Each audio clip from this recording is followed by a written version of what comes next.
You know, lately I've been spending a lot of time thinking about the past, revisiting some of the games that I used to play.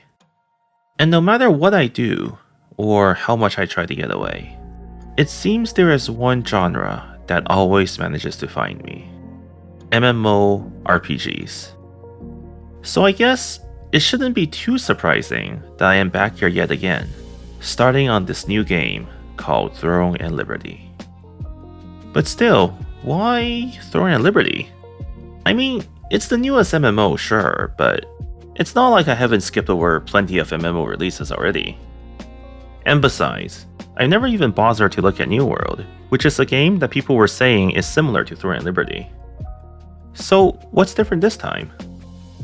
Well, maybe I'm really just coping, but to be honest, this game sort of reminds me of what used to be my favorite MMORPG. I don't think I talked about it much on this channel, but way back before the days of Black Desert Online, I used to play an MMO called Perfect World International. It was one of those older target-based MMOs where you had to click or tab to select mobs and players. There was no free aiming, so you could only attack whatever you targeted. You couldn't attack while moving, so you had to stand still if you wanted to use any skills. And the pacing of the game was so slow that if you wanted to make a gameplay video, you would actually have to play back the footage at twice the speed so that it's actually watchable. All things considered, if Perfect World was to be newly released today, and I didn't know any of the things I do now, I doubt I would have given it a second look. It was great for its time, but it's not exactly the type of game that I would recommend anyone to start playing today, if they haven't already experienced it before. Except the problem for me is, well, I have played it before. And despite all of its flaws, it still holds a special place in my heart. Perfect World wasn't just the first MMO that I played seriously. It was also the MMO that got me into PvP and made me the type of player that I am today.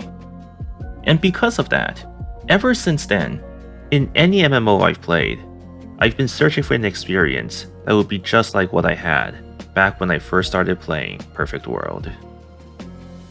Don't get me wrong, Black Desert was fun too, for its time, and it's probably the game that I am better known for, but I wouldn't exactly call it my favorite MMO. The fast-paced action combat, combo-based gameplay, and quick time to kill were all quite refreshing compared to Perfect World, and I appreciated that the game made it so accessible to be a solo player, in both PvE and PvP if you so choose. But for an MMO, just because you can play solo doesn't mean you should be encouraged to. And during the time when I played, too often it felt like you were better off playing solo, that you actually had to play solo instead of enjoying the game together with friends. And even despite all the innovative combat mechanics that Black Desert had to offer, I dare say that I probably enjoyed my time on Perfect World way more than I ever did on Black Desert for that reason alone. At the end of the day, an MMO is meant to be played with friends after all. But that's all in the past now. At this point, I doubt I would ever go back to Black Desert Online or Perfect World International. While both games have grown, with many old issues addressed and probably new issues introduced, they are now ultimately no longer the same game that I have such fond memories for. They may still exist today as Black Desert and Perfect World, but they are not the same Black Desert and Perfect World that I once knew. And this is the part where Throne and Liberty comes in. Because whether intentional or not, Throne and Liberty really just feels like it was designed to be a modern remake of tap target MMOs. And if I were to imagine how a remake of Perfect World ought to look, I don't know if I would want it to be exactly like Throne and Liberty, but I think it would be pretty close. I mean, yeah, Throne and Liberty is not that impressive mechanically speaking when you put it side by side with Black Desert. And maybe some people will be turned off by this, but ironically, the more I've played Black Desert, the more I actually started to appreciate the traditional tap targeting system. On Perfect World, and I assume on many other similar games, there was a core concept known as assist attacking, which is the idea that damage dealers in the party should all focus on attacking the same person and not just whoever they want. And the reason behind this is that they can always kite away from just one person attacking.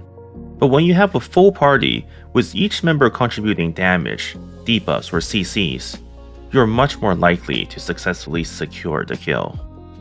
Black Desert has its own take on this concept, of course. You all go in at the same time, throw out your protected AoEs on the spot that was pinged, and you get out. And that's it. That's the extent of assisting each other. The idea of picking targets, timing CCs, coordinating debuffs, none of that mattered, because everyone was simply an AoE damage dealer. And that's really what's so sad about all of this. The 1v1 experience in Black Desert made the game feel so rich and mechanically complex.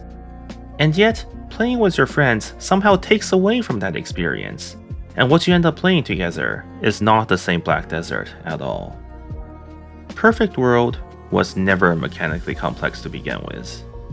But through assist attacking, every class took on specific roles and worked together in a team to achieve victories in a way that was greater than the sum of its parts. Black Desert instead reduces nearly all of its 20-something classes to the same role, in a way that nullified many of its systems like super armor, frontal guard, or combos. And to me, it's a shallow imitation of what Perfect World, a game that was released 10 years prior to Black Desert, was able to achieve. And maybe it's not entirely fair for me to discredit action combat solely because of Black Desert. But Black Desert is the reason why I am glad that Throne and Liberty is tap target and not action combat. But maybe the real reason that this game has resonated with me so is because the gameplay feels like Black Desert and Perfect World combined together. Black Desert heavily revolved around CCs, to the point that nearly every skill was either a CC, provided immunity from CCs, or in many cases, both at the same time. And if you were to get CC'd even a single time, then it was over for you with no counterplay. The counterplay is supposed to happen before you even get CC to begin with. Perfect World was quite the opposite. There were plenty of CCs to go around, but it was treated much more like a resource than a game-winning move. You could eat CCs all day and still come up on top if you have your defensive resources, and your opponent won't even be able to kill you if they don't have the right offensive setup. Throne and Liberty takes much more of a middle ground approach. Everyone gets some form of CC, but the hard CCs that can lock you down are reserved pretty much only for the melee weapons. And every class also gets a block and a dodge.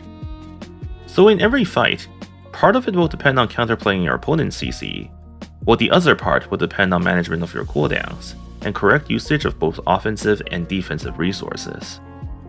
And there is actually one part that I'm glad is more like Black Desert than Perfect World. The fast time to kill. Now, apparently this is a controversial opinion, but I do think that having a fast time to kill makes MMOs more fun. And not just this game, but MMOs in general. Because when you have a fast time to kill, every skill you use or every attack you avoid will have an immediate and noticeable effect on the outcome of the fight. Some people will probably argue that fights take more skill with a longer time to kill, but we'll save that debate for another day. As far as I'm concerned, I'd much rather be playing a game where there are conclusive victories and defeats, rather than long, drawn-out stalemates. Now, I know that a lot of this stuff could easily change depending on the meta and the average gear level, and I'm not saying Throne and Liberty is a perfect game.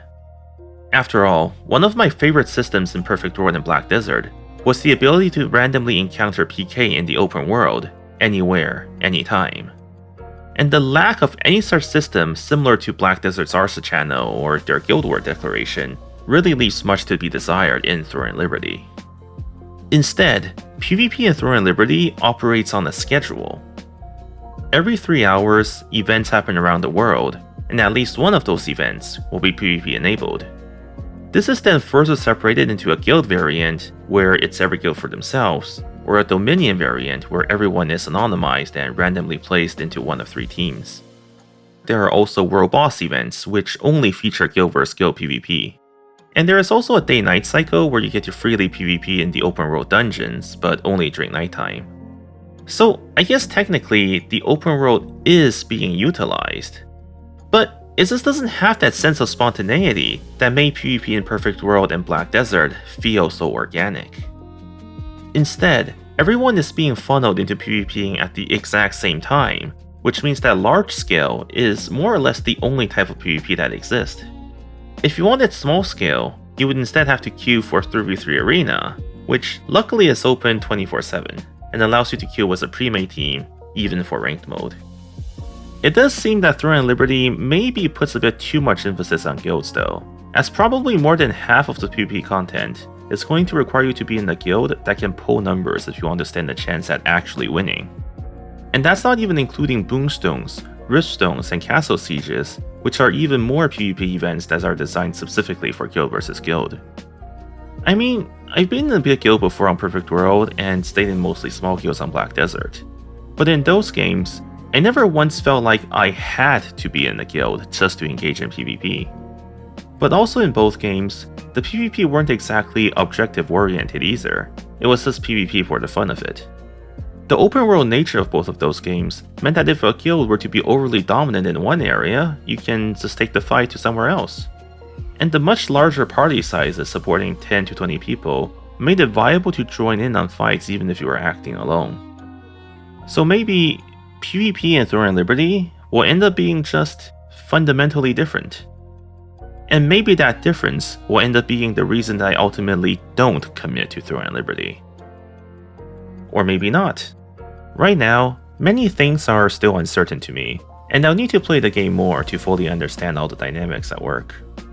Maybe I'm just projecting my nostalgia for Perfect World and Black Desert onto a game that I never actually played. Or maybe the game really is as good as it looks on the surface. Time will tell. But I, for one, can't wait to find out more.